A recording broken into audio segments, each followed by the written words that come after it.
Some of you are old enough to remember these as your earliest orientation to the devil's weed, marijuana.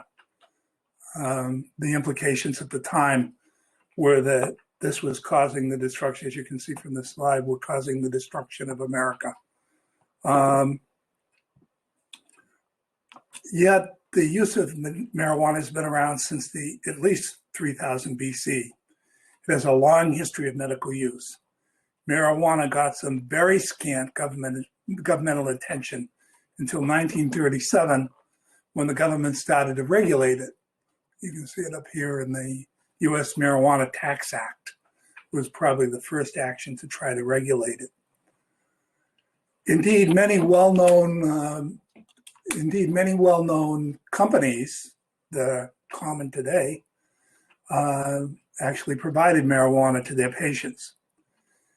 The result was, as they started to distribute these tinctures of marijuana as medications, was the United States government started to create schedules of drugs.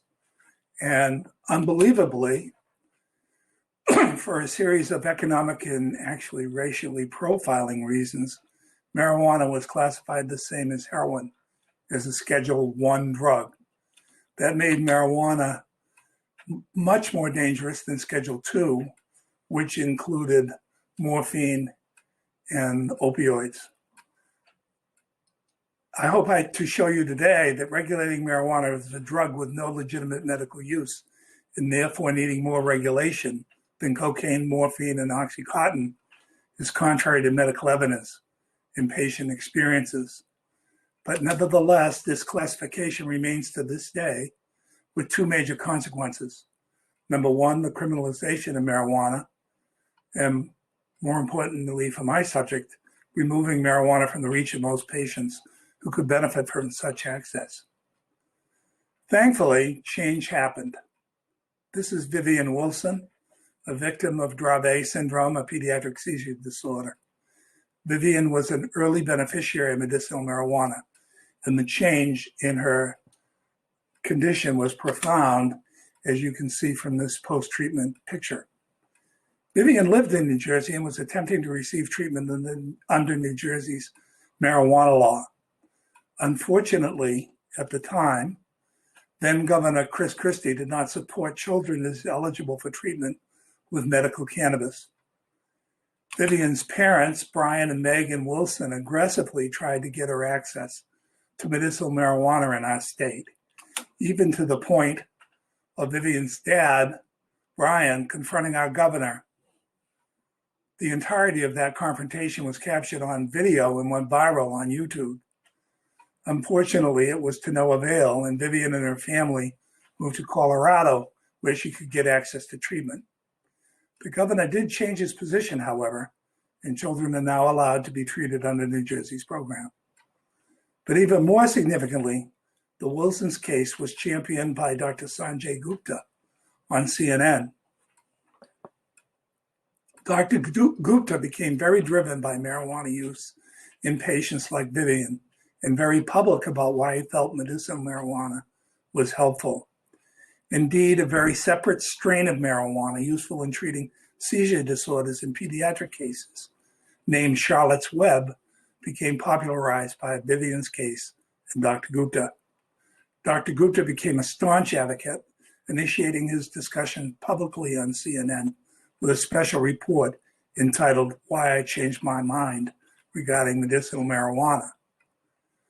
Partially as a result of this type of outspoken support from such high-profile journalists as Dr. Gupta, things started to change. And we're seeing that change nationally, with more than 30 states legalizing the medicinal use of marijuana and more than 10 states approving recreational use. So let's take a look at New Jersey, which has proven to be a microcosm of the change in marijuana's status in the United States. This is the Alternative Treatment Center where I served as chair and CEO, based in Egg Harbor Township, New Jersey. It was the third Alternative Treatment Center, or ATC, in New Jersey, licensed more than 7 years ago. There are currently more than 70,000 New Jersey patients approved for medicinal cannabis. The top 3 approved conditions statewide are intractable skeletal spasticity, chronic pain related to musculoskeletal disorders, and anxiety. As you can see from this chart, PTSD, chronic pain, cancer-related pain, muscular spasticity account for almost 3/4 of the cases we see in our ATC. Chronic pain and spasticity alone account for almost half of the cases we see. Although not reflected here, cancer pain is trending with more patients seeking relief, probably due to the fact that more oncologists are aware of its importance and applicability. There's also quite a range of ages among our patients, although we tend to trend older than our other New Jersey ATC colleagues, with 56% of our patients between the ages of 45 and 64 years of age. But probably the most significant statistic that turned government heads was when we surveyed our patients and found that more than half of them indicated that they stopped or lowered the dose of another medication, most often an opioid, as a result of their access to medicinal marijuana. As I said, this got governmental regulators to start to listen. Probably the best way to get a handle on how profound this effect has become is to see it through the experience of actual patients.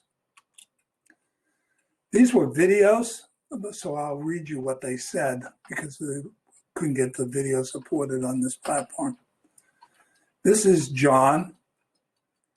John said, I have pancreatic cancer and was on Oxycontin for pain. I didn't like it. So I asked my doc and he suggested marijuana. What I do is after my chemo, when the pain starts, I just take the marijuana and it goes away. That's it. I didn't need anything else. I met John and his wife, Clara, and through tears, she described John unable to move out of a fetal position and unable to hold his granddaughter, whom he so admired. With marijuana, he's able to change and is back to no longer in a fetal position and able to enjoy his granddaughter. This is Jacqueline. Jacqueline's a very successful nurse practitioner. Her son is an epileptic who has up to 10 seizures per day, every day. He was currently provided between 12 and 14 medications.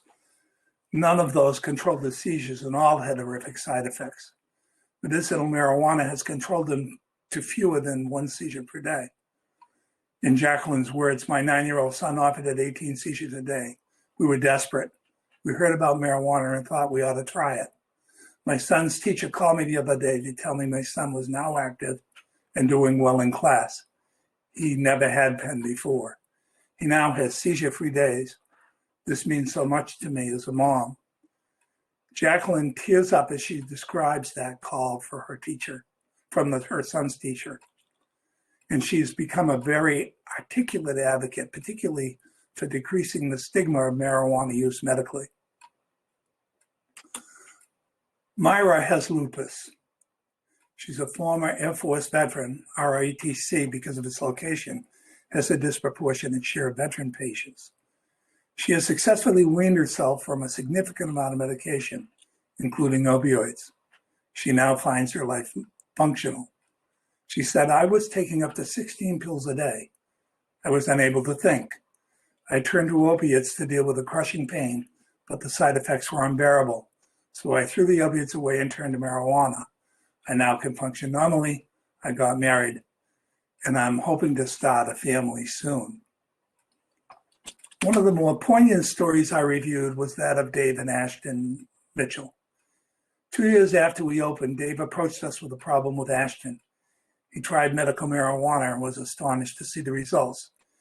He said Ashton slept with his legs straight for the first time ever and just completed 9 months seizure-free. He's close to being able to stand on his own. He loves and laughs. It's miraculous. Ironically, Dave became a patient later when he turned to marijuana to relieve neuropathic pain in his legs as a side effect of chemotherapy. This gentleman is a former running back for the National Football League. He's probably known to many of you, but he asked us to keep his identity confidential. He was suffering from repeated seizures as a result of the repetitive concussions he received in the game. After a series of escalating painkillers followed by depression and suicidal thoughts, he was prescribed medicinal marijuana as last resort. He has managed his pain and has been seizure-free from his first day of marijuana treatment. Being a lineman in the NFL is like being hit by a truck repeatedly every day. I developed severe neuropathy. The opioids had side effects that were terrible. Marijuana is the only medication that helped me, and I only need to use it when I have pain. I'm now seizure-free. It has helped me regain my life. Many of you may recognize this next gentleman. Tiki Bob still holds the rushing record in the NFL, although he retired from the New York Giants. He is still well known in the broadcasting circles of organized sports.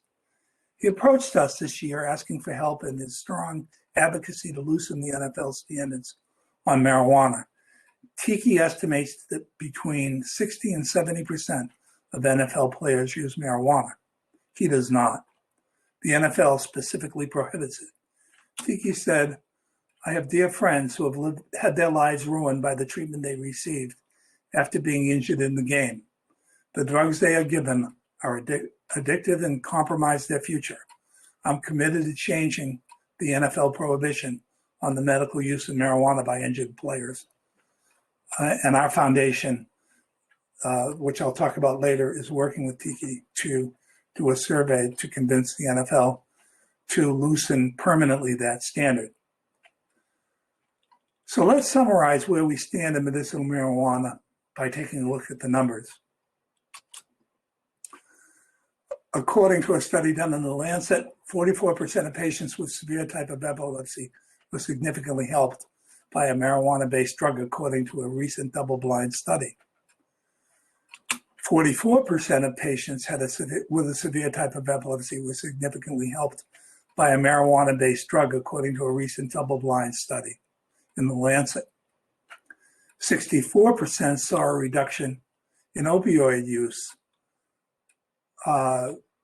in patients using medical marijuana for the management of chronic pain, a study done at the University of Michigan. Public support is growing rapidly, with 66% of Americans thinking marijuana should be legal in general, recreational, according to a Gallup poll. Indeed, a whopping 92% of pediatric oncology providers sampled in Illinois, Massachusetts, and Washington said they would help children with cancer get medicinal marijuana. When you limit the choice to medicinal marijuana, 94% of Americans favor its legalization for medical use, according to a Quinnipiac poll. Yet, unfortunately, without any rationale I can find, less than 3% of doctors in New Jersey are currently registered with the state to recommend marijuana to their patients. But thankfully, things are changing. Dr. Gupta's epiphany was followed by a variety of celebrities supporting medicinal marijuana and giving the cause notoriety. The Dalai Lama, while he opposes recreational use, strongly supports medicinal access. Melissa Etheridge, a breast cancer survivor, was actually arrested for possession of medicinal marijuana, which she used to control discomfort following breast cancer treatment. You probably recognize this gentleman. This is Dr. Mehmet Oz, who favors medicinal marijuana to get us out of the opioid epidemic. He came up with a great quote. Marijuana is not a gateway drug to narcotics. It's an exit drug to the narcotic epidemic. Morgan Freeman is a frequent user and advocate suffering from fibromyalgia pain. Whoopi Goldberg advocates following her use with marijuana to treat her glaucoma, is Olivia Newton-John after her use to manage side effects from breast cancer treatment. Public attitude has changed as well, and has changed significantly. Even highly visible public officials now acknowledge marijuana use. Some even acknowledge inhaling. Yes, I think Donald Trump is a former pot smoker. He acknowledged it prior to his campaign.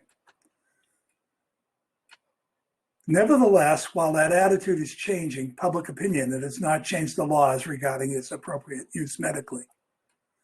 However, public opinion pressure will cause further progressive change, probably most indicated by the introduction of a bill in the United States Senate to move marijuana from a Schedule I controlled substance to Schedule II, which would allow it to be prescribed. In one action, this would make marijuana medically available. Notice two former presidential candidates in this picture and supporters of the bill, Senators Booker and Gillibrand. Even the AARP is getting into the game. A few select quotes from this article. Among those ages 50 to 64, cannabis use tripled between 2003 and 2014. Among those 65 and older, usage grew tenfold in the same period. Today, use by older Americans is increasing by 10 to 15% per year. It's the largest growing segment. In Florida, more than 240,000 residents have received doctor's permission for medical cannabis. Recently, Time magazine devoted an entire special issue to medicinal marijuana. Probably the most exciting development is that finally a highly credible research group, the National Academies of Science, Engineering, and Medicine, has published a report on what we know about medicinal marijuana. Although early research and with sparse findings, its call for serious research on marijuana is the first serious call in this regard at the federal level. The Academy's research identified clear use for medicinal marijuana in chemotherapy-induced nausea and vomiting, chronic pain, and multiple sclerosis-related spasticity. After they looked exhaustively at the negative side of this equation, they only found 3 conditions where marijuana was problematic: pregnancy, use in operating machinery and in driving, and the use in chronic adolescent use, which had the potential to impair academic achievement. While much is to be pleased about the growing acceptance of cannabis as a medicinal alternative, it is not without concerns. For example, what about vaping? There's no question there are serious health risks here, especially when the vape cartridge uses an oil-based substance to create the vapor, and that appears to be having serious health risks. Yet vaping is the largest and fastest growing segment of the marijuana market, both medical and recreational. We need to seek an alternative.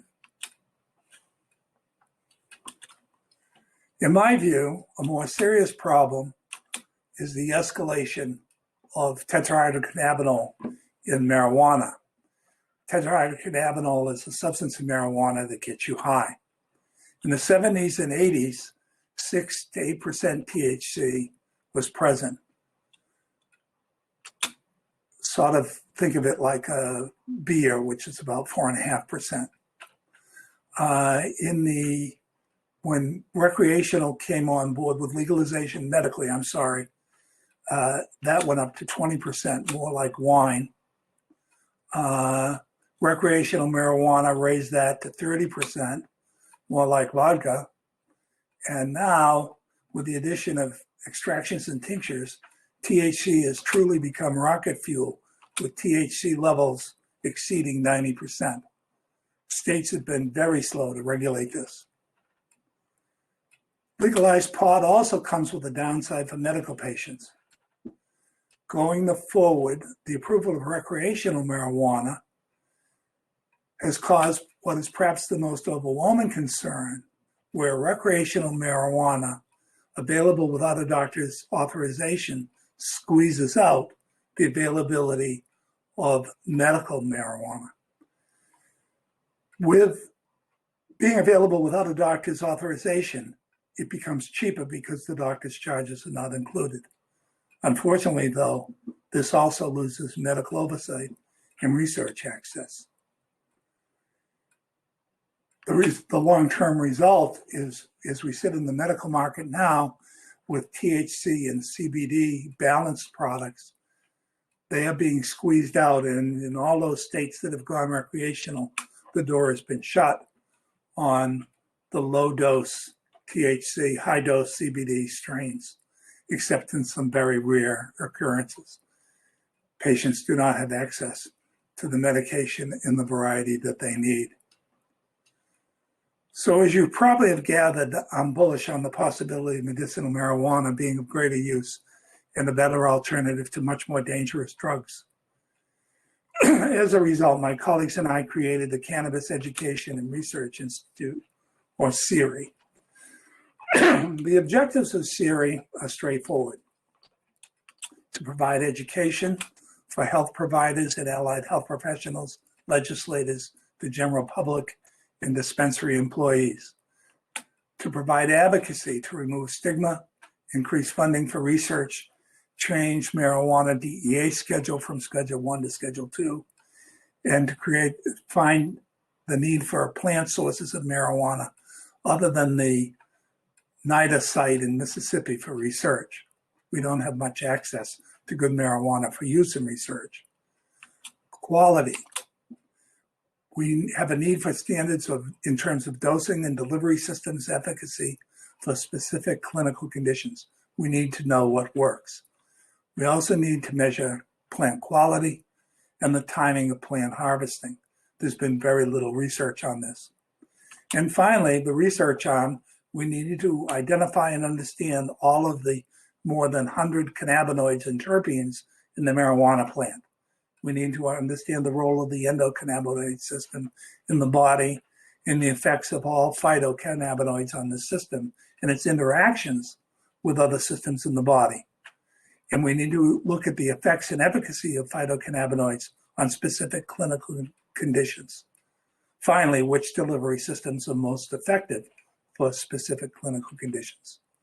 I want to mention here that I have some discussions with ASAP on a research project to survey your members on their experiences with cannabis and its efficacy.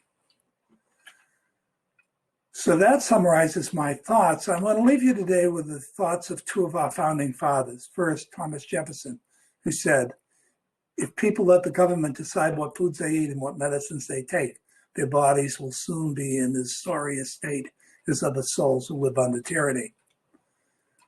But by far my favorite is that of the father of our country, George Washington, who said in his infinite wisdom, make the most you can of the Indian hemp seed and sow it everywhere you can.